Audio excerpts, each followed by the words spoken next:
Hello guys, welcome back to my channel. Hope you're well. So guys, let's check out this Seiko chronograph in this video today. Now if you guys never got the chance to watch the video that I posted on the channel about a couple of weeks ago sharing two watches that I bought in Japan, well, this is one of those watches, and the second watch was the Casio Oceanus, which will be featuring on the channel soon as well. Now I'm really glad that I had the opportunity of buying this watch in person in Japan and I didn't buy it online, because this is a JDM model, so the only option to buy this watch outside of Japan is online from an online retailer in Japan or eBay or Amazon, or depending on your preference or wherever you can find this watch.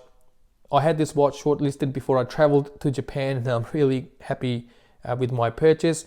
When I was buying this watch, I did compare it with the other chronographs in the same price range, and I found the green dial with a brown leather strap from Seiko in the same range of watches to be really attractive. I really like the green dial on that watch, but I wanted to limit myself to one watch only, so I decided to go ahead with this dial with a stainless steel bracelet. I'll still leave the reference number of that green dial in the description of this video. Talking about the price, I paid slightly over 160 Australian dollars for this watch, so it's a lot of watch for what I've paid for it. So guys, let's dig in. Let's take a look at this Seiko, then I'll wrap up the video. So talking about the dimensions, this case measures slightly under 40 millimeters. I measured it at 39.8 millimeters. Lug-to-lug distance is 46.8 millimeters. Case thickness is 11.9 millimeters with a lug width of 20 millimeters. Fantastic set of dimensions, especially for someone like myself with an average wrist size. Really like the case size and the lug-to-lug length on this watch. I'll put it on my wrist at the end of the video to show you how it fits my average wrist, so stay tuned for that. We get a flat Hardlex crystal on this one with barely any coating on it. Wasn't expecting sapphire crystal from Seiko at this price point, to be honest with you. Anyway, looking at the case, the finishing on the case, we got circular brushing on the upper surfaces on these lugs, and the case is high polished along the sides. The level of finishing is definitely fine for the price. Got no complaints with the way this case is finished by Seiko. Then we've got a tachymeter on the bezel. Really like the dial on this one. I think Seiko has done a fantastic job in putting this dial together. It's really nicely balanced off.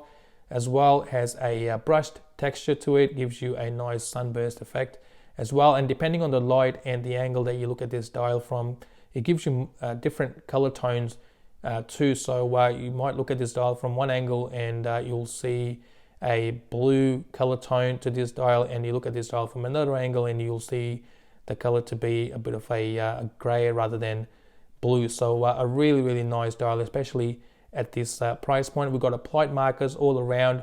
Seiko applied underneath 12 o'clock, chronograph printed underneath Seiko. Then we've got a printed minute track on the outer ring. Date complication at about 4:30 there. It doesn't sit too deep in the dial, so reading the date on this one is not a big issue at all. We have 3 sub registers there. You'll find your seconds hand at 6 o'clock nicely ticking away. At 3 o'clock, you'll find your 24-hour counter. I don't find that to be too useful. At 9 o'clock, you'll find your 60-minute counter. We do have lume on this watch as well, so let me turn the lights off and we'll do a quick lume check on this watch as well. So here it is. So it is fairly spread across the dial by Seiko. It is definitely heavier on the hands compared to those dots on the dial, but for a watch of this nature, this is a chronograph and not a diver's watch. I think the level of lume put on this watch by Seiko is definitely satisfactory. No problems there at all, and it does stay on for a fair bit too. So no complaints with the quality of the lume put on this watch by Seiko. So that's the lume, guys. Let me turn the lights back on again so we can look at the rest of the watch. So how to use the chronograph function on this watch. So one push of the top pusher will activate the chronograph hand, and you'll get a nice and clean sweep from this hand, which is made possible by the Mecha Quartz movement used by Seiko in this watch. So Seiko used their own caliber 8T63A. You'll find this movement in other non-Seiko watches as well, and they'll be classified as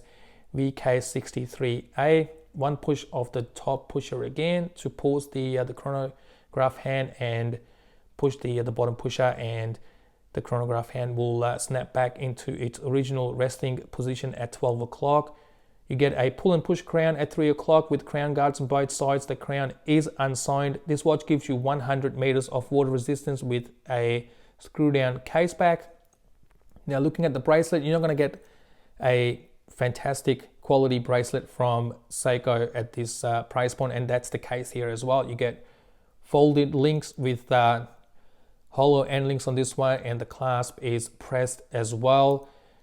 The top part of the clasp is okay. It's nicely brushed with Seiko stamps there. You only get 2 levels of micro adjustments from this one as well.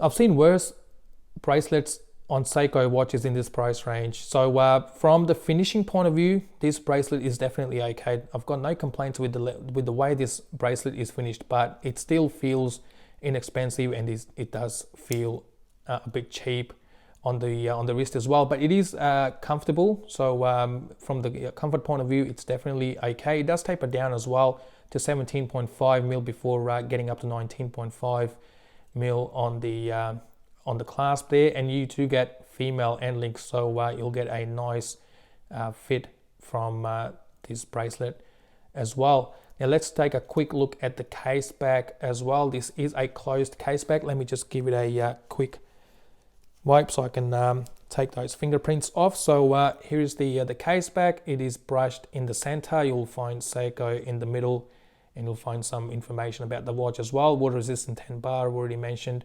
about that. Movement Japan, cased in China, so this one is not made in China. Stainless steel. So that's the case back for you guys. So the bracelet is not the best, but with this 20mm lug width, you'll be able to find plenty of options out there. Absolutely love the dial on this watch. I think that's the best asset of this watch, and it's really nicely put together by Seiko. Especially at this price point, you're not going to find many watches out there beating this Seiko, especially from a big brand as well. So guys, let me put it on my wrist, and I'll give you a quick wrist shot before wrapping up this video.